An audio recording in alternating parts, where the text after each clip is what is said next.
on a step mill. We're doing this live and direct following Florida State's loss to Georgia Tech, an upset by Georgia Tech, their first top 10 win since the last time that they beat Florida State.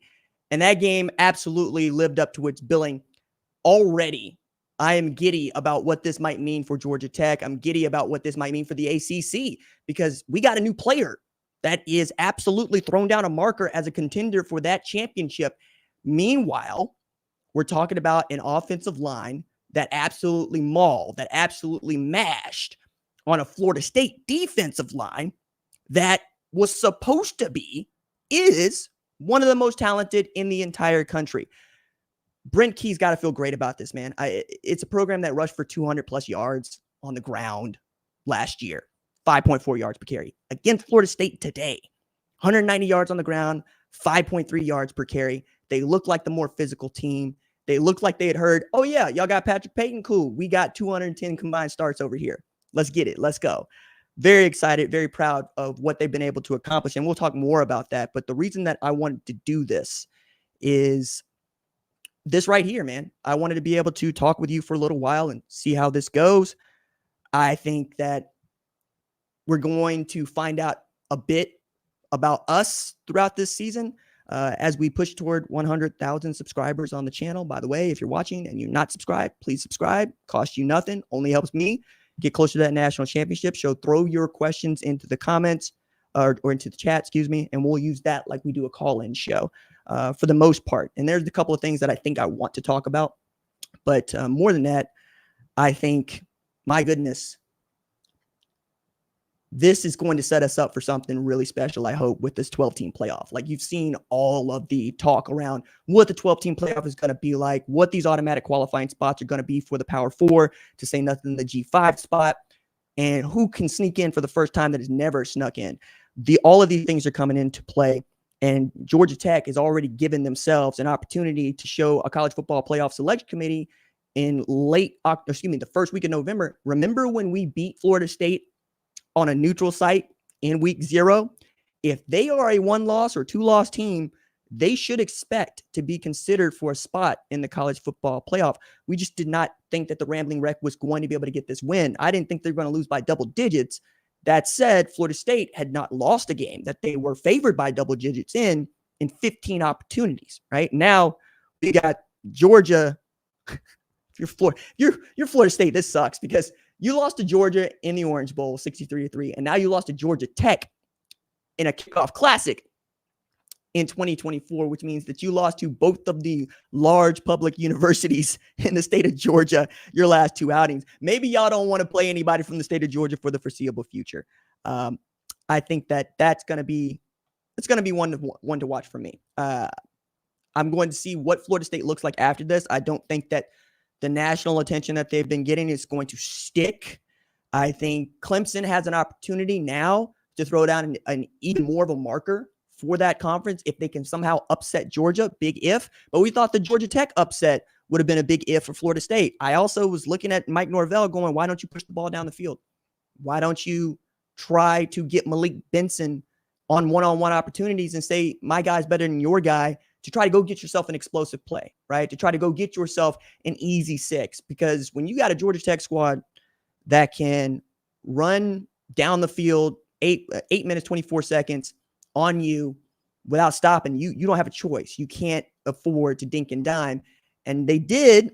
They go for it on 4th and 8. They go for it on 4th and 7. They tie it up at 21, but they give the ball back to a Georgia Tech team that just wanted to get into field goal range and give themselves an opportunity to win this thing as the clock expires. I'm really, really interested to see what else they can do, because an offensive line that leads a football team is a football team that can win a lot of football games. And it feels like Brent Key has built a program around an offensive line that says, no, we run this. We got it. We know that we got a good tailback. We know that we've got a great quarterback. Let's see if we can't maul people. There is nothing more torturous than a defense that cannot stop the run. And there is nothing more glorious than an offensive line that just exists to maul. That is what I saw from Georgia Tech.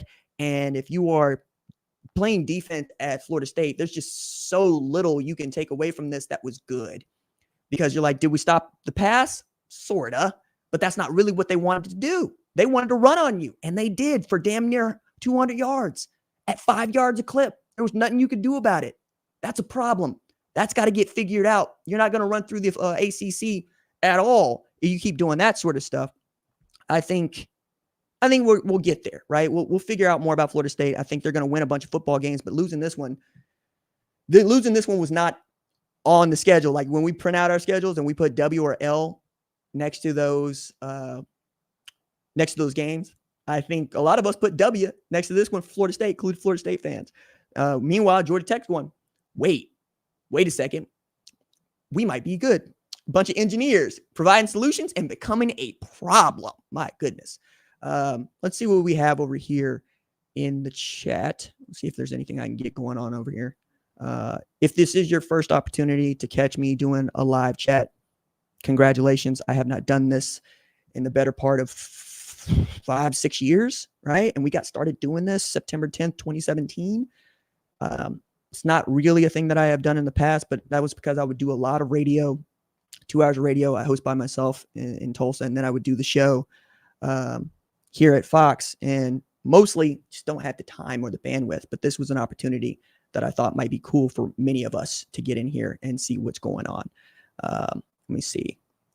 Florida State, look, who is this? This is Chris Turner. Also, using your real name, good way for me to cite you. I don't do burner accounts. Burner accounts are for cowards. Florida State looked like LSU last year. Never underestimate your opponent. There's something to that, right? If this is indicative more of Florida State not being great on defense than it is Georgia Tech being great on offense, we'll see, right? Because LSU was fire on offense last year. Best scoring offense in the country. Heisman Trophy winner at quarterback. One of the best coordinators in the country, Mike Denbrock, couldn't stop anybody. And I don't think that's the case with Georgia Tech. I think they're a better run football team than most teams they're going to face all year for Florida State. Like Notre Dame will probably give you some problems being able to run the ball. But if you're giving up 190 on the ground, you're not going to win a bunch of football games. Let's see what else you got in here. Let me see. Miles Grant says, why does DJ look good at some games and not good in some games? I think if the DC has a good game plan, DJ is don't cuss on the channel. Kids watch the channel. Kids read the chat. Don't even allude to it. I'll get your point. But the question you're asking is fundamental to who I've always wanted DJ Uiagalelei to show that he is, which is the number 2 player in the 2020 class. The number 1 player in the 2020 class is Bryce Young. He won the Heisman Trophy. He's playing in the National Football League right now. We've seen DJ Uiagalelei go from Clemson to Oregon State and now Florida State. And my thing about him is when you need to go get wins, he hasn't done that outside of a Clemson uniform. Like he did it against Boston College to come back from 18 down at half, lead him to a victory, look really good in that 2020 year when he had to play for Trevor Lawrence. But since then, I have been searching for the guy that I think is underneath there, the guy that runs away from people, that runs through people, that can throw the ball over them mountains. But what they had him doing today, dink, dump, throw it to the athletes. I get that as a game plan. But at one point, I looked around and I said, when is Mike Norvell going to put this in the hands of his 5-star quarterback and go win it? And it looked like they were getting closer to that toward the end in crunch time when they were going for it on 4th and 7, 4th and 8, and you're getting these one-on-one matchups that he's got to nail. I thought you should do more of that. Just give him more control. Let him go out there and execute the offense as best he can. So I think there's something like that that we could take away from it. I don't think it's necessarily a defensive coordinator having a bead on DJ. I think it's more about what the offense will allow and what he can do within the offense. I think we're still waiting on an offensive coordinator that can really bring the most out of him rather than a defensive coordinator that just knows how to stop him. Let's see. Chuck Kearney, my man, have you gotten the invite yet to speak? Oh, you before it came. Nah, dog. I don't think they thinking about me like that. But that's the squad, and I love them so much. You know this. See what else we got in here. I'm going to try to scroll back up, see if I can't find some more folks before I start making another point because I want to do a couple of segments in here. Let's see. I appreciate the hellos. Appreciate the love in the chat. Talking to each other is also very cool. Let's see. Let me see. Will Bishop, who subscribes to the channel. Thank you for that. So Nick Saban said the Sooners aren't big enough on the line. So what is big enough? How does Oklahoma compare pound for pound with the rest of the SEC? I think Coach Saban is having a moment right now where he is 100% a part of the quote media. And I don't think he's going to like that for too much longer, because basically since he made his foray into being an analyst at SEC Media Days, he has been consistent in what he said, but he's also kind of hearing even the most basic thing that doesn't feel like it's got ill intent to it is coming back to bite him. So since he's first started talking, he has said, look, Texas and Georgia feel like the best programs in the SEC to me because they are big enough offensively and defensively on the lines. And I think when you talk about offensive line, I think most SEC football programs that we think could win the conference championship, they're good enough, right?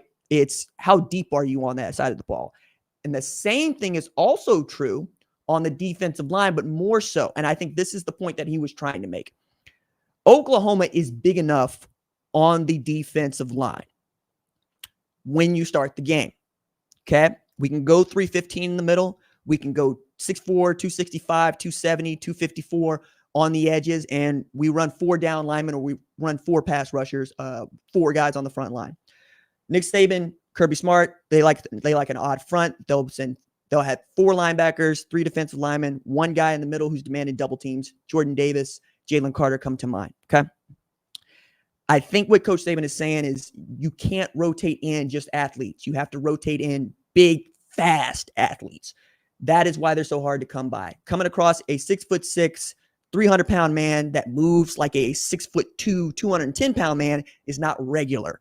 That is what Nick Saban is always prized. That is what Kirby Smart is always prized. But his point has also been, until somebody beats Georgia, Georgia is the favorite to win the SEC championship. And he gets to say that because Alabama beat Georgia in the SEC championship game last year. But his point is taken.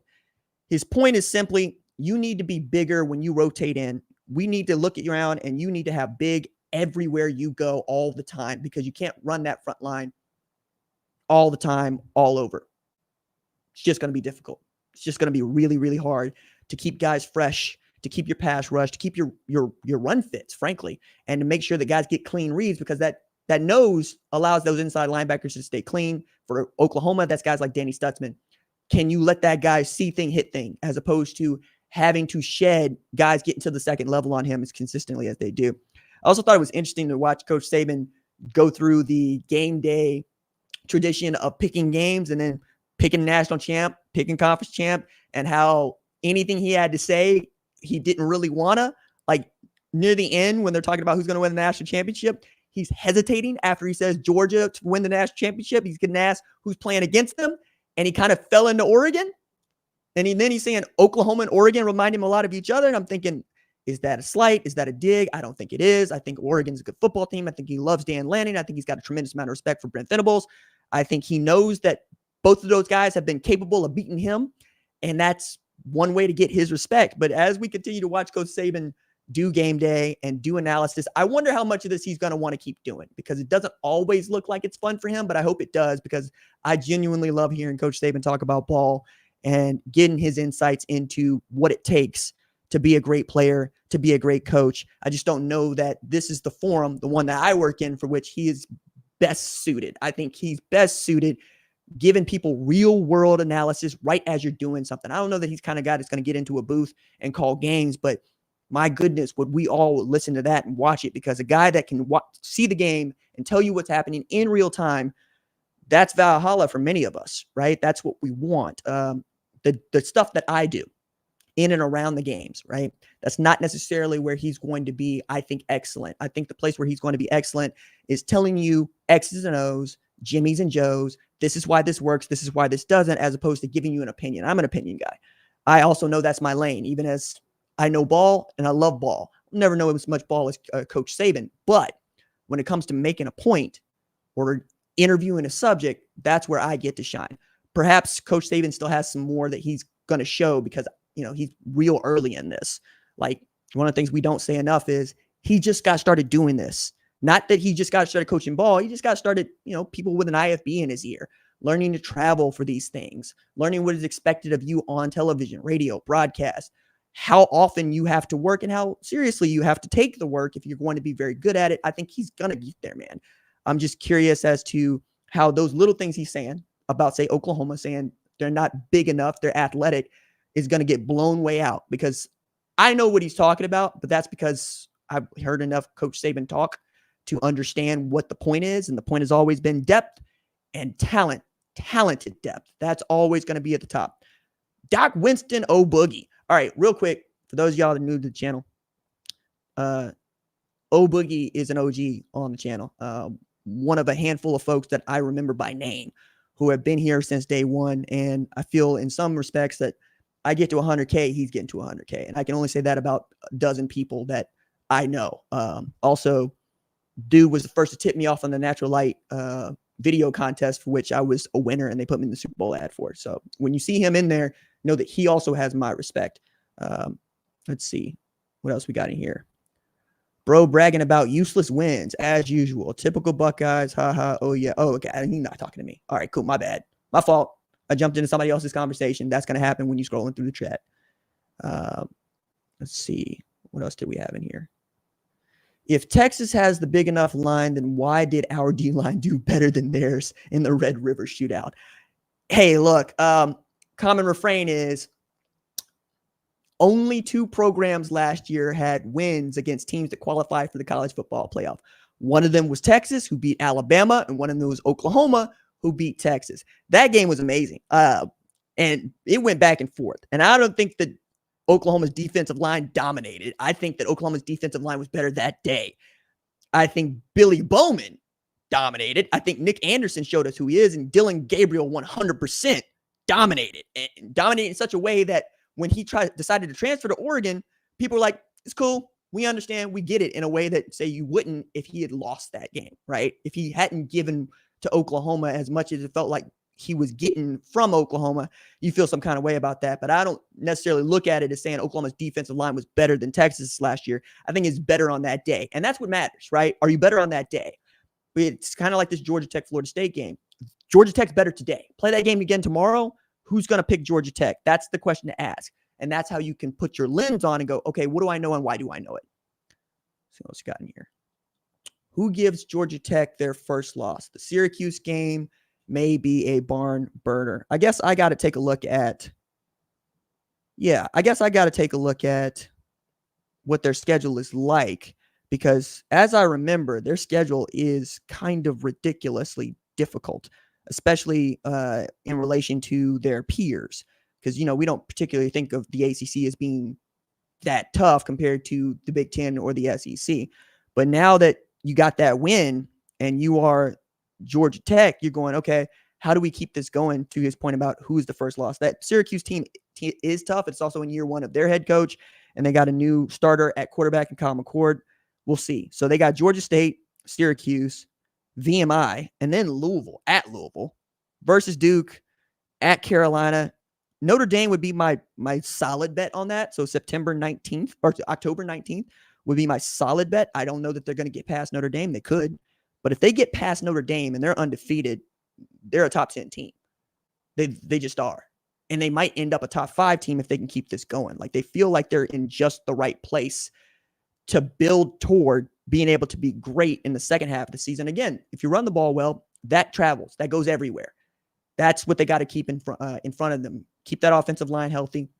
Limit the number of snaps that you're getting those tailbacks so that you can be fresh come October, November, and then see where you're at. Let's see.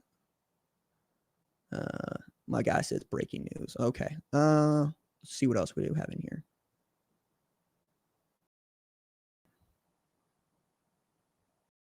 Off topic, if Notre Dame was going to join a conference, who is it going to be? The ACC, the Big 10, or Big 12? And how alignment is the money for the TV deals? Okay. Brock, I think I got the point. I think I got the point of what you're asking. Notre Dame ain't going to join a conference. There's no incentive to Notre Dame joining a conference. None. The ACC is very happy to have this open marriage with them. When those teams play against them, they're out of conference games that they could put on the schedule. It means you'll get Notre Dame coming to your house. You'll go to Notre Dame's, travel well, you make a lot of money. Notre Dame is the ultimate capitalist program in that they're doing what's best for themselves, game theory, and the sport. What's best for them is to have their exclusive deal with NBC, to have a conference affiliation and everything but football with the ACC. So they kind of sort of get to be one of those teams, 17-team conference in the ACC. It's not 18 with Notre Dame. We know that Notre Dame is in Indiana. We know Indiana's got 2 programs in the Big Ten. I think that's the most natural fit, right? But we don't do natural fits in college football anymore. The USC is a Big Ten team. UCLA is a Big Ten team. Washington is a Big Ten team. I'm bringing those up because in no part of our growing up would we ever have thought of USC, UCLA, or Washington, Oregon as Big Ten teams, or Stanford, Cal as ACC teams. It just doesn't fit because we are a regional sport that has become a national sport. And I think you're seeing a lot of people that still don't like this is a national sport. They do not want to recognize that we're coast to coast and we're on television all day, every day, playing, talking football. Saturdays, we're going to start today in Dublin, Ireland. Going to get all the way to SMU to Nevada later tonight. I mean, it's going to be that way. Like next weekend is going to be another example of this in the non-con, but that's where it used to end. I think Notre Dame would join the conference that is going to give them the biggest revenue share, right? You create the most pie, the biggest pie, and you get the most of that pie, which is another way of saying they're probably not going to join the Big 12 right now because the Big 12 cannot command the kind of money that a Big 10, SEC, or ACC might in the future. A lot of this comes back to winning.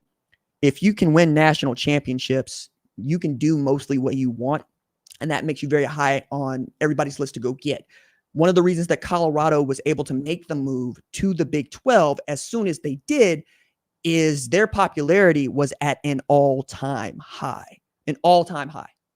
So they capitalized on how much people like Prime, how much people like Colorado, and they were able to parlay that into going to the Big 12, and then they brought the Four Corner schools with them. I think that's how it would have to go for Notre Dame. I think the Big 10 would be very, very attractive to them for all of the reasons, not the least of which is you get games against Ohio State. You already have that one against USC. It's now a conference game.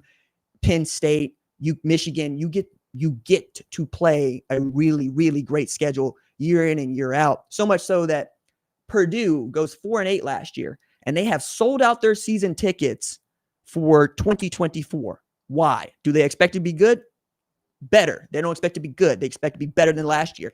But their home slate is outstanding. You want to be in West Lafayette when Notre Dame comes to Indiana, right? You want to be a part of these games when Purdue gets to play Ohio State, gets to play Michigan, gets to play Oregon, gets to play Washington, gets to play these Penn State, these programs that we grew up with, but also these programs that are going to feature in the college football playoff. That's what makes the conference attractive right now.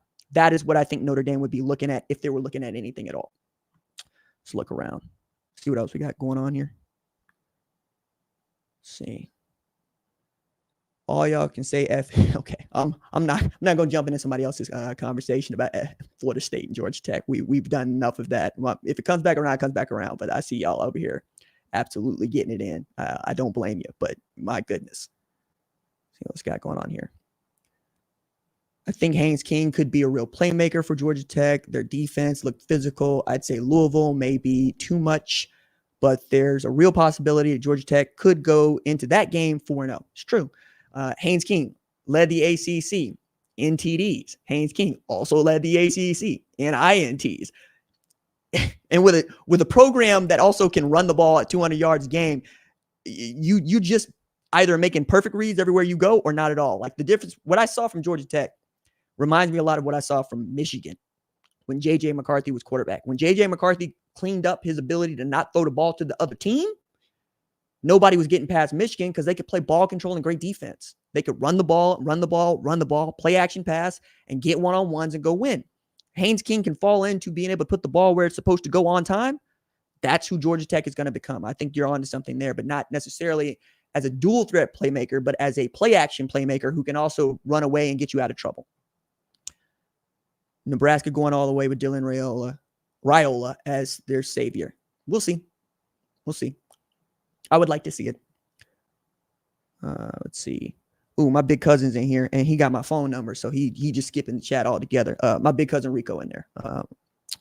That's my mama's favorite son. What's your thoughts on Tennessee, and what do you think about the upcoming Vols versus OU game? That might be a game I'm at. That's how excited I am about Josh Heupel's return to OU, because Josh Heupel ain't got no love for Coach Stoops. those y'all that don't know, Josh Heupel was offense coordinator until such time as Coach Stoops let him go and brought in a guy named Lincoln Riley.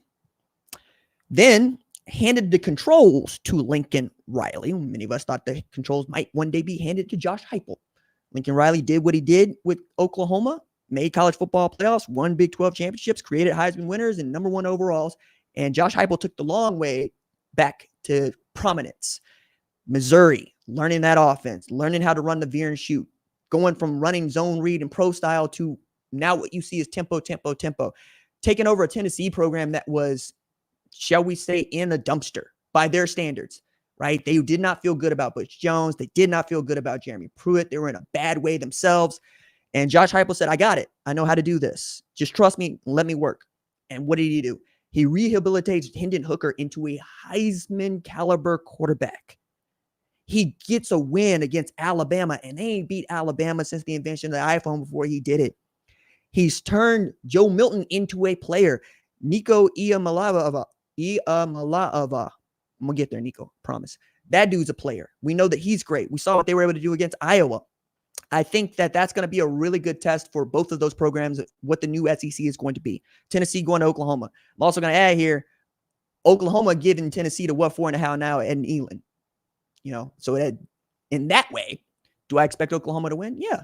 But I also expect Josh Heupel to throw the kitchen sink at Oklahoma, where he won a national championship and had Torrance Marshall going out there against Florida State saying, I came to get my boys Heisman back. And where he is saying it, like he ain't got a statue because he didn't win a Heisman trophy. But if you're going to talk about Josh Heupel, you're also going to talk about Jason White. You're also going to talk about Sam Bradford. You're going to talk about, my goodness, what T. Martin might mean to Tennessee is what Josh Heupel means to Oklahoma, right? It's just that. Really, really, really love that man. And I expect that one to be a barn burner because it is SEC play. It is at Oklahoma, and it is one of our own coming back to try to pillage and burn. I'm taking it, I'm going in the wrong direction on that, but you get my point. Tennessee would like nothing more than watch Josh Heupel stomp over Oklahoma on the way to perhaps winning an SEC championship. So that's where my cousin is at. That's where my cousin at. He a Rocky Top fan. I still claim him. I love him, but he a Rocky Top fan. You know what I'm saying? Smokey, but not the one that we actually like. The other one, those y'all don't know what I'm talking about. Probably don't know what Big Worm is. Probably don't know about Debo getting bashed in the head with a brick. Why every time you in the kitchen, I'm in the kitchen, in the refrigerator, eating up all food. I want some of them pig feet. What else we got in here? Tennessee fans are nuts. They beat Bama one time in over a decade. Can't beat Georgia either. Can't win the SEC, but they act like they are the dynasty. Hey, man, like, I'm not going to knock that. They earned that in the 20th century. It's kind of like, I don't go after Tennessee because A&M exists. Tennessee has done something both in the 20th century and in this one. Tennessee has been about it, and Tennessee wants it. A&M ain't won a conference championship since 1998. Hasn't won a national championship since 1939. Tennessee, that's not their story. You know what I mean? Like, even Ole Miss fans can say, we've been somebody. Arkansas fans can say, we've been somebody. Like, it's tough. It's tough. But I think I'm also colored by, so I went to school at Booker T. Washington in Tulsa, and Robert Meacham went to Booker T. Robert went up to Tennessee and turned into, a dude that's like, we can't get that dude to Oklahoma. But I say that about a bunch of dudes that come out of the Tulsa Metro. We got dudes at Ohio State. We got dudes at Michigan. We got dudes at Alabama. Like Cole Adams at Alabama, he was down the road from me. That dude was playing safety. And I'm going, that dude can't stay in the state. Nope. Coach Saban recruits him. Josh Jacobs, McLean. He over there at Alabama. Dax Hill, Michigan. Josh Proctor, Ohio State. Robert Meacham, Tennessee. Felix Jones, Arkansas. Saying, man, like we be turning them out. And that'll also have me looking at you with a smile. You recruit one of my kids, all of the kiddos that I love, man. Yeah, I'm going to be about it. It's one of the reasons I love Arkansas so much. Coach Pittman is from here.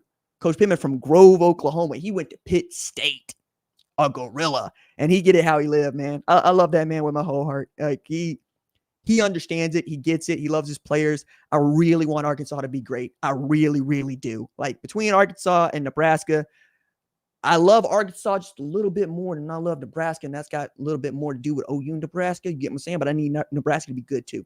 Wouldn't hurt my feelings none to see Nebraska and Arkansas be top 10 teams. Not at all. I would love that. See what's got it going on in here. Changing the topic. Well, that's what a chat show is. Will Howard is going to get Ryan Day fired. He's getting overhyped. Chill out, man. They ain't played a game yet, Mark. Chill out. You know what I'm saying? Like, I'm the only person that seems to think that Will Howard can play. I take that back. Me and Ryan Day, me and Chip Kelly, but Buckeye fans, man, they just don't believe this man. They don't see it at all. And I watched that man beat a Texas Christian team that was undefeated for the Big 12 championship. And they're like, Avery Johnson ran him off. I don't think that's it, man. I really don't think that's it. I think that Will Howard was getting ready to go to SC until Miller Moss torched Louisville and made that damn near impossible. I mean, Jaden Mayava transferred over there from UNLV after putting together one hell of a season. He'd a backup. I think it's more like Will Howard is going to be able to do what DJ Uiagalelei was asked to do, which is manage the offense. My thing about Will Howard is all he got to do is be Craig Krenzel. And he is a much better athlete than Craig Krenzel ever was. Craig Krenzel won a national championship. You got Quinshawn Judkins. You got Travion Henderson. You got Emeka Buka. You got Carnell Tate. You got J.J. Smith. My God, I can't wait to watch this dude play. And your defense is great. I mean, leave that man alone. Will Howard ain't done nothing yet. So let's not talk about who he is or isn't going to get fired. Let the boy play. They got Akron. He's going to throw for 300, 4 TDs. And y'all going to be like, it's Akron. Yeah, that's what I would say too. So for now, let's just pump the brakes on that, my guy. That's just, you're asking a lot here. Let's see what else we have in here. Brent Venables got an extension when he wasn't going anywhere. Okay. Well, let me go ahead and address this. And I think I'm just going to do this for a segment right quick before we get back to chat. Kirby Smart got an extension before he won a national championship at Georgia. Okay. Kirby Smart was basically going to get an extension for making the Liberty Bowl in 2016. Okay. Oklahoma goes 6-7 in Brent Venables' first year because he thought perhaps Dabo knows something. So I'm going to try to build it here and use what I have to try to go win football games. And what did he learn? He learned that he did not have the beef and he did not have the Jimmies and the Joes, and he flipped script and went to the portal and recruited his behind off. Brought in a bunch of transfers, trying to get Oklahoma back on a good foot, and they win 10 games in the regular season. You have an outstanding defense, and I think one of the best secondaries in football this year. If your defensive line has David Stone on it, because David Stone has somehow become Gerald McCoy, you're going to be good. And nobody knows defense like Brent Venables knows defense. And he's hired a mini-me in Zach Galli, who grew up under him as a coach. Was defense coordinator at Jacksonville State. All they did was win 9 games. That dude is a comer. Then you have Seth Luttrell, who knows what it means to play OU football, because that's what he did, who had Mason Fine as his starting quarterback at UNT. And if you need to know who Mason Fine is, this ain't the show for you. You need to go look that up and then come back, and we'll talk some more. Then Brent Venables not only says, I want to be at Oklahoma. He knows Oklahoma's heading to the SEC, and he says, no, we want to be there. We are running to the SEC. We are not running away from anything. And that's where I've been telling people it's been difficult for me to take another line here, because at once I'm going, Oklahoma is going to have the appropriate amount of respect and humility for the teams they're going to play. Georgia, Alabama, Texas. We know about Texas. Beat them. Team that many people think is going to play in the conference championship this year. Oklahoma beat them. You know that Auburn is going to be tough. You know LSU is LSU. You go down the line. Everybody but Vanderbilt. Everybody's going to get that same dose. But somewhere, SEC fans decided that Oklahoma is Central Florida. Decided that Oklahoma is Tulane. Decided that Oklahoma is Wazoo. Mizzou. No, son. You don't have me locked in here. You are locked in here with me. Oklahoma is a blue blood. Winning is the DNA. One losing season in 24 years, and y'all cracking jokes? Oklahoma ain't won no national championship since 2000. How many national championship games have you played in? How many conference championships has your program won? How many Sugar Bowls you beat over Nick Saban, Gus Malzahn, Florida, Dan Mullen? How many Heisman finalists you got? How many Heisman trophies you got? You're not just getting an Oklahoma program that found a decent year like Cincinnati or Central Florida. You're getting an Oklahoma that has been built on winning, because winning is what sustains us here. We don't have an Atlanta Falcons. We don't have no Jacksonville Jaguars, no Miami Dolphins. We don't have no New Orleans Saints, no Houston Texans, no Dallas Cowboys. We ain't got none of that. The pro team is in Norman, son. And because the pro team is in Norman, yeah, you're going to give that man an extension because you want everybody to know this is what you got to deal with for the foreseeable future. You want everybody to know this is who we are. This is what we stand for. Does your head coach run stadium stairs in the morning? Does your head coach have a vein popping out of his neck everywhere he goes? Does your head coach wake up at a 7 for most people, but a 2 for himself? Does your head coach get his very own get back coach because he be in it that much? Does your head coach eat, sleep, and breathe the sport? That's the signal. It ain't about ensuring that that man is comfortable, though I'm not mad about that. It's about letting you know this is what you got to deal with. This is what's coming to you. And you know what? Even the simulations don't like it. Like, I got an email from Team Rankings, which I think does a great job in their analysis. They give predictions and whatnot, and they adjust them based on results. It's a really good model that they use. And most of the time, they hit more than they miss. So they have Oklahoma finishing 8-4, which is where most SEC fans in any Oklahoma think that OU will be. 4-4 in the SEC. 6 ranked opponents for Oklahoma. They got 99% against Temple, 99% chance of winning, 88% against Houston, 82% against Tulane, 54% against Tennessee, 59% against Auburn, 35% against Texas, 79% against South Carolina, 37% against Ole Miss, 100% Maine, 46% Missouri, 42% Alabama, 39% LSU. So basically, if you're over 50%, you get the win. You're under 50%, you get the loss. These are predictions. I think what you have just said is, okay, all we got to do is win those games. You got 35% against Texas. I'll take that. I'll take that every day of the week. That has nothing to do with the human element and everything to do with we think that their roster or their continuity or what have you is better. And I'm going, yeah, they thought that last year too. I mean, it was 49-0. Remember that? And how did it end the very next year with a better program at Texas? Okay. Did we learn nothing from Georgia Tech, Florida State today? Would be my next point. Georgia Tech wasn't supposed to win that football game. Not supposed to see no top 10 upsets in week 0.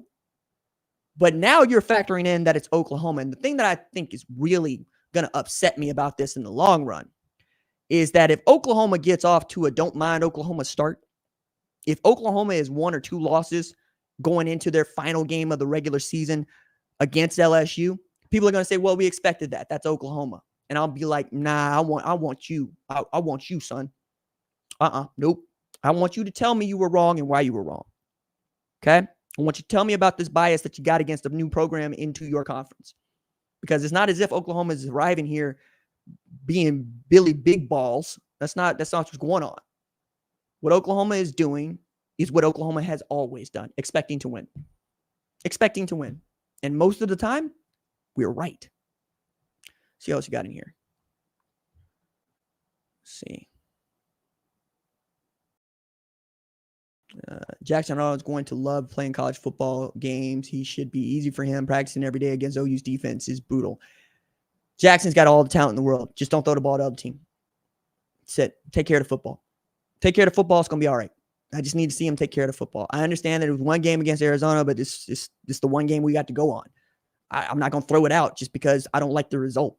It's one game.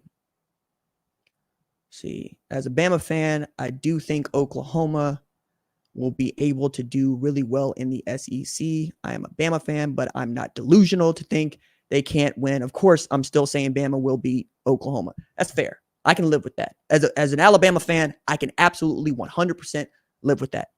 I get it. That's fine. That's fine. I wanted to do a Colorado segment before I get up out of here because I know that there's been quite a bit of news, not about football, around Colorado, and I've covered some of it. But one of the questions that I was asked that I think is entertaining is, what does Shedeur Sanders have to do to win the Heisman Trophy? Fascinating. I have this top 100 ranking superstars coming out on Monday, ranked the 100 superstars in our sport, give you reasons as to why, what we're looking at, why I'm looking at it, who's the number one. Shedeur Sanders is high on the list. Okay.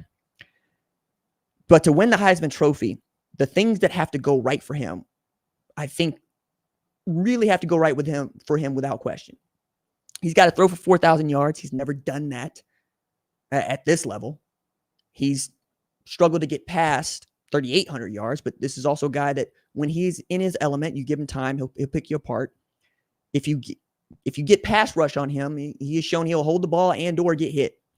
So he got hit 199 times last year, got sacked 50 times.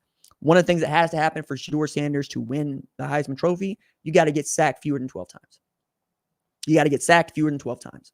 You got to get sacked fewer than 12 times. That's one a game. Can they protect him long enough to not let him get sacked more than once per game? Georgia Tech, able to do that most of the day against Florida State pass rush. You see what I'm saying? Okay. Next thing that's got to happen is he got to throw 6 INTs or fewer. That's never been a problem for him. He takes tremendous care of the football. It's one of the reasons that he's a first-round prospect. He is not going to throw the ball to the other team. What I just said Jackson Arnold can't do, Shedeur Sanders doesn't do that. It's rare to see him make a mistake in his accuracy or his read. When he is wrong, he's wrong to where nobody can catch it. Okay? It's very rare that you want to see him be inaccurate with the ball, and that really is his superpower. He can put it where he wants to past 10, 12 yards. Those are traits you can't teach somebody. You can't scheme that in. You either have that or you don't. You got to be able to hit a shoebox from 50 yards away on the run. Okay. I think he also got to win the Big 12 title. I think that anything less than that, or at least going into that game, perhaps when a chance to win the Big 12 title, we're not going to have a Heisman finalist that is on a program that finishes 6-6. It's just not going to happen. I mean, we're not going to have a Heisman finalist that I think wins fewer than 10 games. So by that very statistic, it's going to be almost impossible for Colorado to make the Big 12 championship without winning 10 games. A lot of brutal math has to happen. But they also got North Dakota State to start on Thursday, Nebraska after that, Colorado State after that. All those teams can give them a hard time. They could be 3-0, they could be 0-3. You got to win all 3 of those if you expect Shedeur Sanders to compete for the Heisman Trophy. I think the last thing that has to happen is we have to come around to an understanding that he is as great a player as he is as popular a player, and that's going to be tough, right? It's not impossible. But one way I look at this is Kyler Murray. Kyler Murray entered the sport as a popular player. Best high school football player from Texas ever. First player to get selected in the Major League Baseball draft in the top 10 and the NFL draft in the top 10. After he was selected in the top 10, what people forget is we didn't know whether or not he was going to play at Oklahoma. It was an open question for about 6 weeks. And then Billy Beane said something I don't think he regrets, but maybe regretted in the moment, said, we would be very upset if he did not play football at Oklahoma. And that cleared a path. The folks that were going to pay him his signing bonus said, no, we want to see you play football too. I don't think they expected him to win the Heisman Trophy, but even going into the conference championship game against Texas, that was not his trophy. That was Tua Tagovailoa's trophy. Tua got hurt. Kyler showed out. Kyler won the Heisman, where the hype matched the performance. And then truly Kyler performance going in the Orange Bowl against Alabama. He goes 300 yards past, 100 yards on the ground, and looked like he'd been through a war because Quentin Williams was just on his behind, lighting him up, and the scoreboard reflected all of that. I also remember that game because Josh Jacobs absolutely trucked Robert Barnes, and that's the seminal moment for me, just ran him over. That was how overmatched Oklahoma felt in that game. But that being said, they're in that game, right? Say nothing of Dabo Swinney beating the hell out of Nick Saban 44-16. People didn't think that Clemson was going to be in that game. I think that is one way in which I'm looking at Shedeur Sanders in Colorado is, can that dude win the Heisman? Can Travis Hunter win the Heisman? Yeah, he can, but he's got to hold up for the entire year. What's great about Travis is that he has the ability to go both ways. His body holding up to all of that, I'm not sure. Last year, he took a hard hit from Henry Blackburn, couldn't much play. Toward the end of the season, it looked like he's running out of gas. Otherwise, does Alec Ironmanner go for 13 catches, 294, 3 TDs in a game that Stanford was down 28-0 at halftime and win? I don't think so. I think Travis has got to put together the performance that we would expect from Charles Woodson to win that award. And what did Charles Woodson do? He won a national championship. Going both ways. Not as often as Travis does. Not no 100 snaps a game. But he went both ways. And he was on the best team in the sport. I think that would have to happen for Travis Hunter. And Shedeur Sanders would have to not hit some of those marks that I've already put out in front of you. I also am very interested to find out what Dallin Hayden means for this offense, because last year, Sean Lewis was not really big on running the ball. It's not a run the ball offense that veer and shoot. It is, we're trying to get 2-on-2, 2-on-1 for our wide receivers and get quick passes to take advantage of people being out of alignment, not being able to line up because we're going so quick. Dylan Edwards doesn't really get a chance to shine as a tailback. Had that one great game against Texas Christian, then fell off the map. I think with Pat Shurmur, you're going to see Dallin Hayden get a lot more carries. And one of the reasons he's going to get a lot more carries is it's easier to throw the ball when people expect you to run it too. If all we got to do is pin back our ears and go after you, that's what we're going to do. We're going to pin back our ears and we're going to go after you. That's what they were do to Shedeur. If Dallin Hayden can go for 900 yards on the ground, it's going to be a good Colorado football team. I'm going to talk well about that offensive line. We're going to talk well about how they're able to handle the ball. But these are all ifs, right? I realize that there are folks that somehow pop into these things and think, why are we still talking about last year, or why are we talking about stuff that hasn't happened? Because stuff hasn't happened.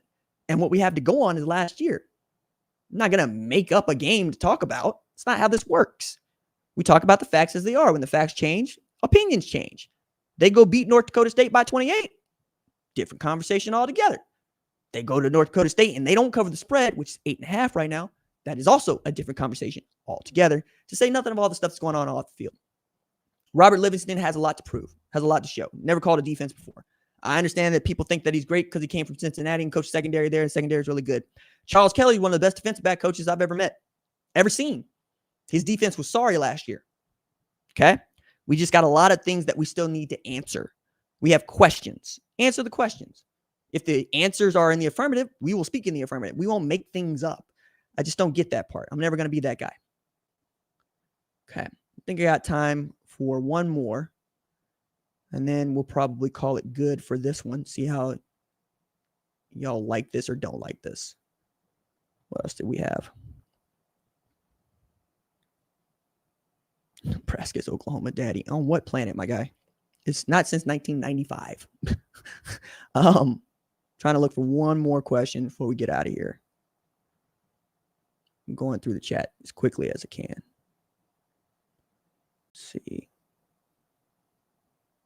Let's see. What up, RJ? It's been a minute, bro, but have been watching your video drops. When can we expect you to get back to Athens for a big game? You were here for the Notre Dame game. Yes, I was. Oklahoma goes to Georgia. Probably be there for that one. I got history. We got history. I got love for most of the folks that call themselves Georgia Bulldog fans, even though I don't think that they know that. But that game would absolutely get my entire attention and my whole heart, because I had such a great time at Sanford watching that game. It was a night game. CBS had flexed it. I got to see the light show to start the fourth quarter. And I really got to see fantastic end to a ball game. It is just so much fun. So Oklahoma travels to Athens. Probably going to find a way to get there. All right. If you like the channel, please subscribe. On our way to 100,000. If you like the live stream, leave me a note in the comments telling me that you did, what you like, and we'll see if we can do this again. Deuces.